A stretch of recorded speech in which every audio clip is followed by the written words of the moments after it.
ধনকে চিনলু তুই ননি সিনা মনকে চিনলু নাই সোনাকে চিনলু বানাকে চিনলু মনোজ চিনলু নাই ছি ছি ছি রে ননি ছি ছি ছি ছি রে ননি ছি রে ছি রে ছি ছি ছি ছি রে ନନି ছি।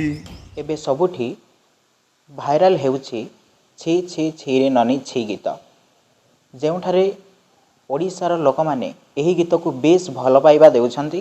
ସେ ଇନଷ୍ଟାଗ୍ରାମ ହେଉ କି ୟୁଟ୍ୟୁବ୍ ହେଉ ସବୁଠି ଏବେ ଟ୍ରେଣ୍ଡିଂରେ ଅଛି ଛି ଛି ଛିରେ ନନି ଛି ଗୀତ, ଯାହାକୁ ଅଭିନୟ କରିଛନ୍ତି ଆମ ଅନୁଗୁଳ ଜିଲ୍ଲା ବାଗିଡ଼ିଆ ଅଞ୍ଚଳର ପୁରୁଣାଗଡ଼ ଗାଁର ବିଭୂତି ବିଶ୍ୱାଳ। ତେବେ 24 ବର୍ଷ ତଳରେ ସେହି ଆଲବମ୍ କରିଥିଲେ। ଏବେ ତାଙ୍କର ସେହି ଅଭିନୟକୁ ଲୋକମାନେ ପସନ୍ଦ କରୁଛନ୍ତି ଏବଂ ବହୁତ ମାତ୍ରାରେ ଦେଖୁଛନ୍ତି। ତେବେ ସେହି ଆଲବମ୍ରେ ଅଭିନୟ କରିଥିବା ଅଭିନେତାଙ୍କ ବାପା ଆମ ସହିତ ଯୋଡ଼ି ହୋଇଛନ୍ତି, ତାଙ୍କ ସହିତ ଆଲୋଚନା କରିବା। ଆଜ୍ଞା, ଓଡ଼ିଶା ଭାସ୍କରକୁ ସ୍ୱାଗତ।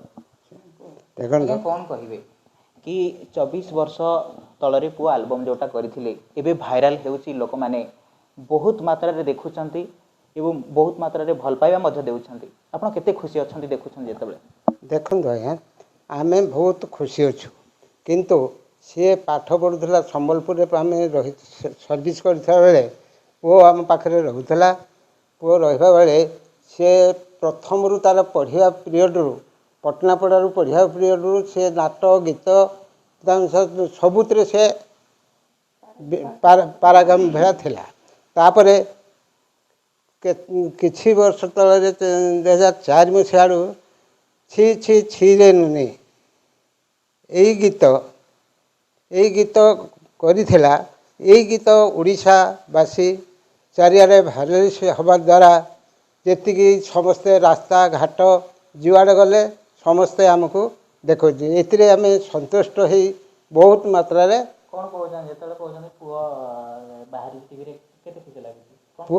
ପୁଅ ଯେତେବେଳେ ବାହାରି ଖୁସି ଆମକୁ ବହୁତ ଖୁସି ଲାଗୁଛି, ବହୁତ ଉତ୍ସାହ ଲାଗିକିରି ଆମେ ଯେ ବହୁ ମାନେ ମଧ୍ୟ ଆମର ପୁଅ ପୁତୁରା ବାଟ ଘାଟ ବାଡ଼ିଆ ଯୁଆଡ଼େ ଗଲେ ମଧ୍ୟ ସମସ୍ତେ ଆମକୁ ଦେଖଉଛି, ଦେଖ ଏଇ କିଏ ଏଇ ନାଟଟା କାହାର ଦେଖ ତ ପୁରୁଣାଗଡ଼ ଯେ ତମ ଗାଁରୁ କିଏ। ମୁଁ ମଧ୍ୟ ଖୁସି ହୋଇଗଲି, ଇଏ ହେଉଛି ମୋର ପୁଅ। ମୋ ପୁଅ ମୁଁ ସମ୍ବଲପୁର ଥିବା ପିରିୟଡ଼ରୁ ସେ ନାଟ ଗୀତ ପାଠ ପଢ଼ିବା ପିରିୟଡ଼ରୁ ମଧ୍ୟ ନାଟ ଗୀତ କରିକିରି ଦେଶ ବିଦେଶ ଆସାମ ଫାସାମ ଦିଲ୍ଲୀ ସବୁଆଡ଼େ ବୁଲିକିରି ମଧ୍ୟ ସେ ଯାଇ ଆସି କାମ କରିଥିଲା।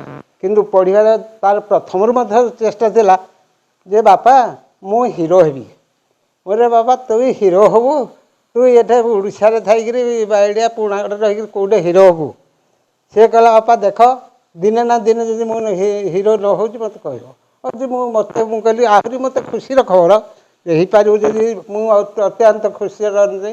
ତାପରେ ଏବେ ଶୁଣିଲା ବେଳରୁ ମୋତେ ଯେମିତି କିଛି ଆକାଶ ମୋତେ ଯେମିତି ଉତ୍ସାହ ଲାଗିଲା ଭଳିଆ ଆକାଶ ଯେମିତି ମୋତେ ସବୁଆଡ଼େ ଯେମିତି ଭାଇରାଲ୍ ହେଇକିରି ମୋତେ ଓଡ଼ିଶା ସାରା ଭାରତ ସାରା ଚାରିଆଡ଼େ ଏଇ ଚର୍ଚ୍ଚାଟା ସବୁଆଡ଼େ ଯିଏ ପାଇଲେ ଫୋନ୍ କରୁଛି।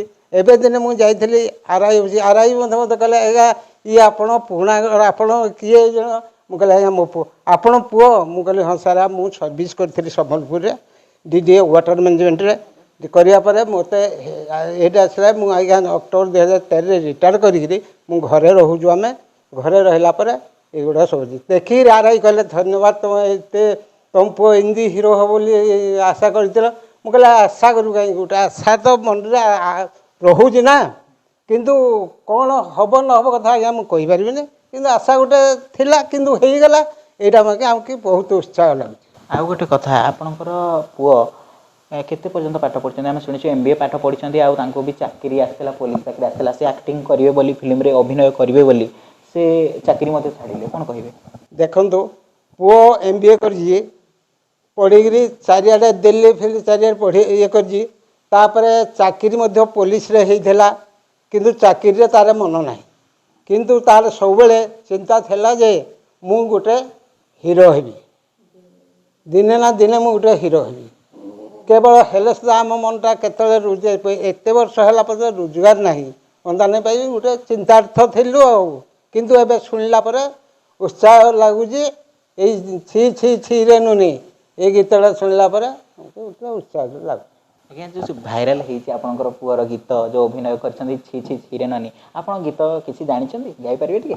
ସେ ଯେଉଁ ଗୀତ ଗାଇଛି ଛି ଛି ଛିଲୋନି, ଏଇ ଗୀତଟା ଆମର ଅଞ୍ଚଳରେ ସମସ୍ତେ ଭାରି ଖୁସି ହେଉଛନ୍ତି। ଯାହା ହଉ ଆମରି ଏରିଆ, ଆମରି ଗାଁ, ଆମରି ଗାଁର ପୁଅ, ଆମ ପଞ୍ଚାୟତ ଟାଙ୍ଗିରି ପଞ୍ଚାୟତର ପୁଅ, ଗୋଟେ ଅନୁଗୁଳ ଡିଷ୍ଟ୍ରିକ୍ଟର ପୁଅ, ଯେହେତୁ ଛି ଛି ଛିରେ ନୁନି ଗୀତରେ ଆମକୁ ବହୁତ ଉତ୍ସାହ କରୁଛି, ତାହେଲେ ଆମକୁ ସେମାନେ ମଧ୍ୟ ଆମକୁ ବହୁତ ଉତ୍ସାହ ଦେଉଛନ୍ତି।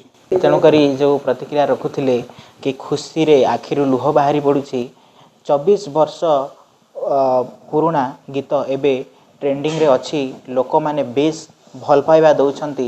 ଯେଉଁ ଗୀତଟି ଏବେ ଓଡ଼ିଶାର ସମସ୍ତଙ୍କ ପାଟିରେ ଅଛି ଛି ଛିରେ ନନି ଛି, ଲୋକମାନେ ପସନ୍ଦ କରୁଛନ୍ତି ଏବଂ ବହୁତ ମାତ୍ରାରେ ସେୟାର କରିବା ସହିତ ତାକୁ ଭାଇରାଲ ମଧ୍ୟ କରୁଛନ୍ତି। ତେବେ ଗୋଟେ କଥା, ଜଙ୍ଗଲ ଗାଁରୁ ସେ ପୁରୁଣାଗଡ଼ ଗାଁରେ ଯିଏ ଅଭିନେତା ଜଣକ ଥିଲେ ତାଙ୍କର ଗାଁ, ସେଇଠୁ ତାଙ୍କର ଯାତ୍ରା ଆରମ୍ଭ କରିଥିଲେ ଏବଂ ସମ୍ବଲପୁରରେ ଯାଇକି ସେ ବିଭିନ୍ନ ପ୍ରକାରର ନାଟକ କରିଥିଲେ। ପରବର୍ତ୍ତୀ ସମୟରେ ସେ ଆଲବମ୍ ମଧ୍ୟ କରିଥିଲେ ଛି ଛି ଛିରେ ନନି ଛି, ଯାହା ବେଶ ମାତ୍ରାରେ ଭାଇରାଲ ହେଉଛି। ଆଉ ଏପଟେ ପରିବାର ଲୋକେ ପୁଅର ଏଭଳି ସଫଳତାକୁ ଦେଖି ବେଶ ଖୁସି ଅଛନ୍ତି, ଯାହାକୁ ନେଇକି ପରିବାରଙ୍କ ଭିତରେ ଗୋଟାଏ ଖୁସିର ମାହୋଲ ଖେଳି ଯାଇଛି ଏବଂ ପୁଅର ଏଭଳି ସଫଳତାକୁ ସେମାନେ ବହୁତ ଖୁସି ହୋଇ ଧନ୍ୟବାଦ ମଧ୍ୟ ଦର୍ଶକଙ୍କୁ ଦେଉଛନ୍ତି। ଅନୁଗୁଳରୁ ଶିବ କୁମାର ନାୟକ, ଓଡ଼ିଶା ଭାସ୍କର।